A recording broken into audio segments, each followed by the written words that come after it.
Hello.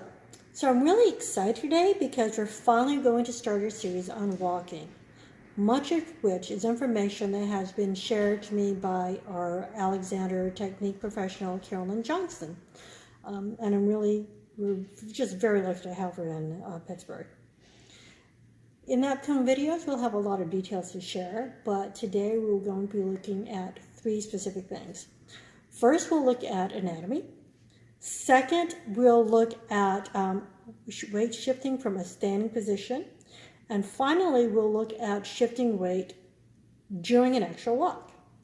So first, let's get some anatomy down. Let's learn more about our foot. So this is a picture of my foot. And it would be perfectly natural if you thought that your toes was only going to be this part of your body here. After all, this is mainly what you see when you look down at your foot. But if I bend my toes, then you can see how long they actually are. They're not just this part of the body, but all the way over here where the joint is. Okay, so this joint is what we call the ball of the foot. And we don't consciously think of it as being the start of the toe, but it actually is. So you can see just how long the big toe actually is. And this length is really important because it's going to help us with our floor contact, which is going to help us with our balance, with transferring our weight, with grounding, with using the floor, and also for aesthetics, which is something we'll cover in another video. So now you can just feel, just wiggling your toes at your desk right now, just kind of feel where your joint is and realize that that is where your toe actually starts. So now that we learned some anatomy, let's start to learn how to kinesthetically feel how long your toes actually are. So now let's work on kinesthetically feeling that length of that big toe.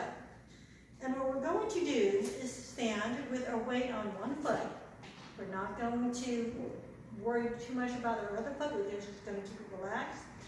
And I want you to feel your weight of your standing leg, how the weight is on the balls of your foot right now. And now we're going to shift our weight from the ball of the foot onto that big toe. When you do that, you'll notice your free leg just comes out.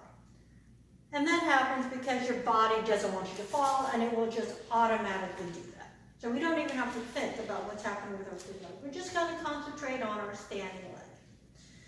So again, we're going to roll our weight off of that, from that ball of the foot onto the big toe. And I want you to get a feeling for just how long your toe is. That length is going to help us because that's going to keep that, well, the longer length means we're going to have more contact with the floor. Okay. As you move forward, can you also feel yourself projecting off of that big toe? Right? So you're projecting yourself forward just by shifting the weight and moving along that big toe. So that's what we mean by using the floor. We're pushing off the floor and using that to propel us forward. Okay. So that will give us a lot more options. So if I want to take a step, if I only project from the ball of my foot, so this part here, then I can only step so far. If I use my entire big toe, if I roll off the length of my big toe, you can see how much longer a step I take. So here again, just off the ball of the foot, and here, when I use my big toe, the entire big toe. Okay, so now let's switch feet and try to kinesthetically feel your big toe on your other foot. So again, your weight is on the ball of your foot mostly, and just project yourself forward. shifting away from the ball of the foot down that length of that big toe.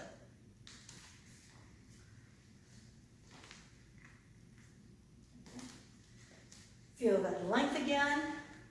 Feel that floor contact. And feel again how it is projecting yourself forward. Okay, so what about walking backwards? Well, before we can talk about walking backwards, we have to understand how your weight actually shifts when you're actually doing a walk. So what happens is, first, your weight will contact the heel, obviously, but then it travels in a C shape until it finally gets to the ball of the big foot, and then again off of the big toe. So it goes in this shape here. At least on this foot, of course, this shape on that foot. Okay, so most of it you'll feel on the heel and around this section here, this part of the foot. What you have is a bunch of bones and joints in this area that will help distribute that weight. Okay, so again, you have the C, almost like a C shape here. So now just walk around and just feel how that weight shifts as you just walk normally. How it strikes the heel, then the foot first, then you can feel the outside of your foot working, and then your instep does its job and takes your big toe down. And if you need a refresher on how you work on the instep, then that is video number 4, and that's a really good exercise to help get that big toe down. Okay. So when you walk backwards, it's the opposite. Down the big toe. Pretend this is the big toe. We don't have a thumb. Down the big toe, to the balls of the foot, and to the heel. Okay, so it is extension first. Feel where your big toe is. Transfer the weight down the length of the big toe onto the ball of the foot, to the rest of the foot, and finally to the heel. And again, tip of the big toe, down the length of that toe, to the ball of the big toe, to the rest of the balls of the feet, and onto the heel. Okay? Now, walking backwards is something you don't normally do in real life, so you're just going to have to take the time to practice this. And practice really getting to use your big toe. Going forward, well, you can practice what we've talked today going forward just about any time. When I had a desk job, I would do my practicing of my footwork and everything else when I had to go to the printer. So that's something you do, tie in your walk practice thing, something like that.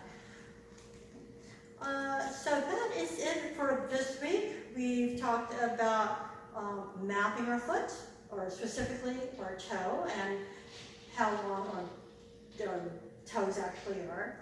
We've talked about how we shift weight from a standing position just to get the feel of our big toe and how long it actually is. We also talked about how we can use that to project ourselves forward, how it helps us with grounding, with keeping our balance. And finally, we also talked about how our weight shifts do an actual walk, both going forward and backwards.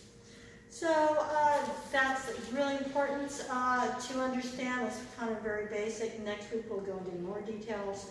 So we'll see you next time.